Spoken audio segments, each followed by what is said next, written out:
Buenas para todos, ¿cómo están? Nos volvemos a encontrar. Buenas tardes, buenos días, buenas noches, según el momento en el que escuchen esto. Bueno, nos habíamos encontrado en otra oportunidad por derecho político y hoy nos volvemos a encontrar, pero por derecho civil.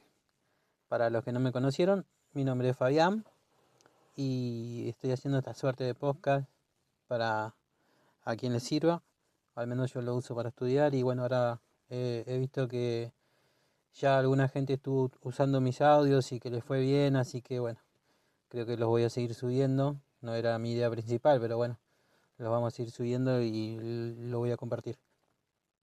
Eh, bueno, arrancando con derecho civil, estamos hablando de la cátedra de Rossini, así que vamos a meternos con esto desde el principio. Eh, quiero que se hagan la siguiente pregunta. ¿Ustedes pensaron alguna vez cómo sería nuestra vida si no existieran ningún tipo de reglas? Desde lo que significa respetar la propiedad de alguien hasta los acuerdos que formalizamos en los contratos. Las normas legales son una parte esencial de la sociedad y sin ellas la justicia, el orden y hasta la paz social estarían en peligro. Así que bueno, el conjunto de normas que regulan estos aspectos conforman lo que llamamos derecho. Hoy vamos a recorrer este mundo fascinante de los conceptos y principios del derecho y especialmente el derecho civil, que tiene como fin organizar y equilibrar las relaciones entre individuos. Este podcast pretende ser un resumen de lo que sería la unidad 1, así que seguido de esto les voy a recomendar que lean el archivo que tiene los puntos claves, o si ustedes ya hicieron su propio archivo, lo refuercen con este podcast. Bueno, digamos, el derecho se organiza en diferentes ramas. Cada una está destinada a regular un aspecto específico de nuestra vida en sociedad. Entre las más conocidas están el derecho civil, por un lado, que controla las relaciones entre las personas en áreas tan diversas como los contratos, la propiedad o las herencias. Por otro lado, tenemos el derecho penal, que se encarga de establecer las sanciones para aquellas conductas que la sociedad considera dañinas o peligrosas, como los delitos. En otro lugar tenemos al derecho administrativo, que regula cómo interactuamos con las instituciones y administraciones del Estado. También en otra perspectiva tenemos al derecho laboral, que protege las relaciones entre empleadores y trabajadores. Y bueno, en otro punto tenemos al derecho constitucional, que fija las bases y la estructura del Estado, además de garantizar los derechos fundamentales de los ciudadanos. Cada una de estas ramas cumple una función específica y juntas buscan algo más profundo, que es promover los valores como la justicia y la equidad, garantizando que, sin importar quiénes seamos nosotros, tengamos los mismos derechos y obligaciones. Eh, sobre lo que podemos decir del derecho, nosotros, bueno, no saltamos la definición como el conjunto de normas que arreglan la conducta, eh, pero es más importante distinguir el derecho positivo del natural. Son dos formas de ver las normas. Y acá es donde entran estos dos conceptos clave, que son el derecho positivo y el natural.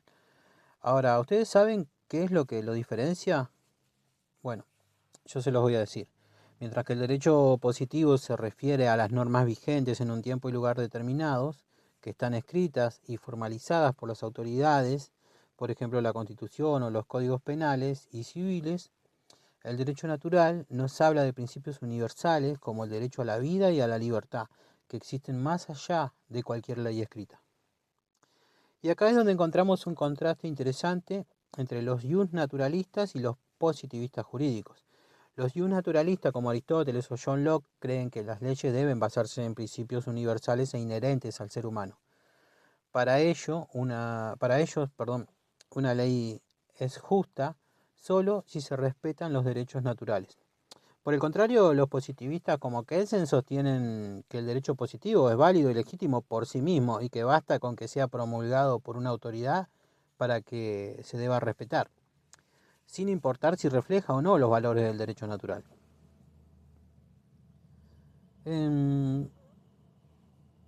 Para seguir avanzando es importante distinguir lo que es el derecho objetivo y el subjetivo.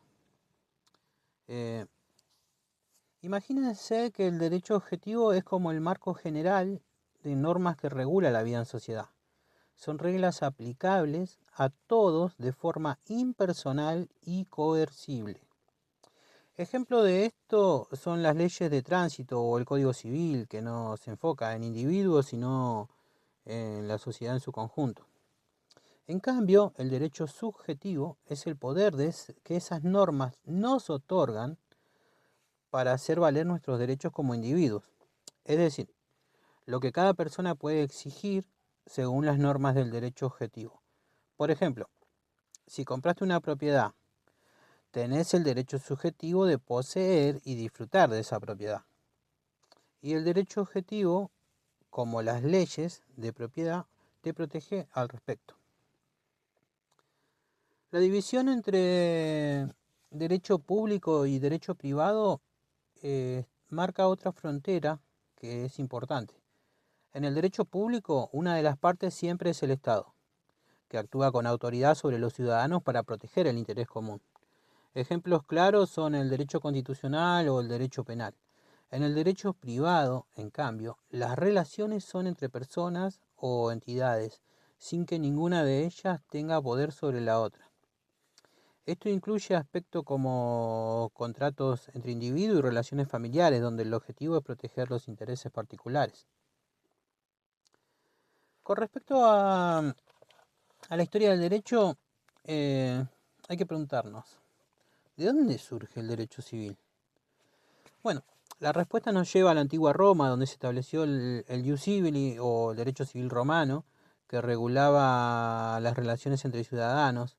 Y este sistema se estructuró formalmente en la ley de las 12 tablas, y más adelante en el Corpus Iuris Civile del emperador Justiniano en el siglo VI, que es la base de muchos sistemas legales actuales. Con el tiempo el derecho civil evolucionó. En la Edad Media se combinó con el derecho canónico, que era el derecho de la Iglesia, y con tradiciones locales. Durante el Renacimiento el derecho romano resurgió y en el siglo XIX los países europeos comenzaron a codificar sus leyes civiles, inspirándose en el famoso Código Napoleónico de 1804, que promovía la igualdad ante la ley y la libertad del contrato. Así, el derecho civil moderno surgió como una estructura completa y adaptada a las sociedades modernas.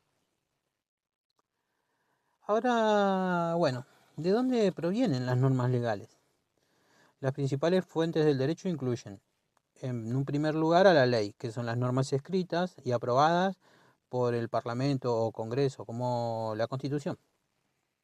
En segundo lugar, la costumbre, que son las prácticas aceptadas por una comunidad y consideradas obligatorias.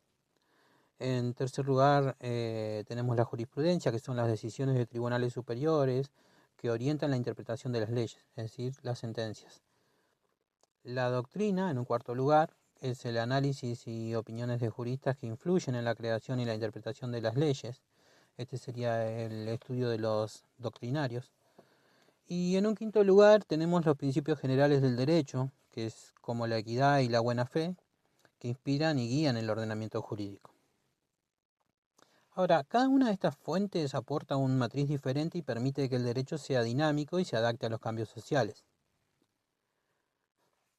En Argentina, el derecho civil está contenido en el Código Civil y Comercial, que entró en vigor en el 2015 y que unifica las normas civiles y comerciales en un solo cuerpo. Este código se estructura en 5 libros y abarca aspectos básicos como la capacidad de las personas, las relaciones familiares, los derechos reales, los contratos y las sucesiones. Esta unificación ha simplificado mucho las normativas en áreas como los contratos y la propiedad, permitiendo adaptarse mejor a las necesidades de hoy.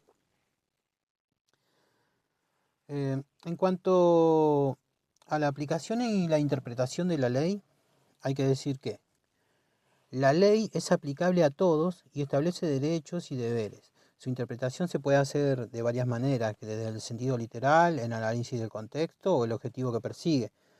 cuando hay una norma clara, los jueces pueden acudir a los principios, cuando no hay una norma clara, los jueces pueden acudir a los principios generales de justicia y equidad para encontrar una solución justa. Estos serían los famosos laguna del derecho. Bueno, también hay que aclarar que una ley, una vez publicada, es obligatoria para todos. Y acá rige el principio de inexcusabilidad de la ley, eh, que nadie puede decir que no la conocía o considerarse que estaba ajeno. Es obligatoria y aplica desde la fecha de su promulgación hasta su derogación. En Argentina la ley tiene un efecto inmediato, en los casos futuros, sin retroactividad, salvo excepciones muy específicas, lo que garantiza la seguridad jurídica y protege los derechos adquiridos por los ciudadanos. Eh, el derecho subjetivo permite a las personas hacer valer sus derechos, pero hay límites. Si alguien ejerce su derecho de manera desmedida, perjudicando a otros sin justificación, hablamos de abuso de derecho, que es inadmisible y puede conllevar sanciones. Bueno, esta unidad es bastante larguita. Yo lo voy a dejar acá porque quería que ustedes tengan el repaso general, pero enfóquense en los conceptos generales porque de esto no va a entrar todo en el examen, sino que van a pasar a cosas más adelantadas, porque esto ya lo vieron en Introducción al Derecho, así que ya la mayoría lo tiene internalizado, al menos en su mayor parte.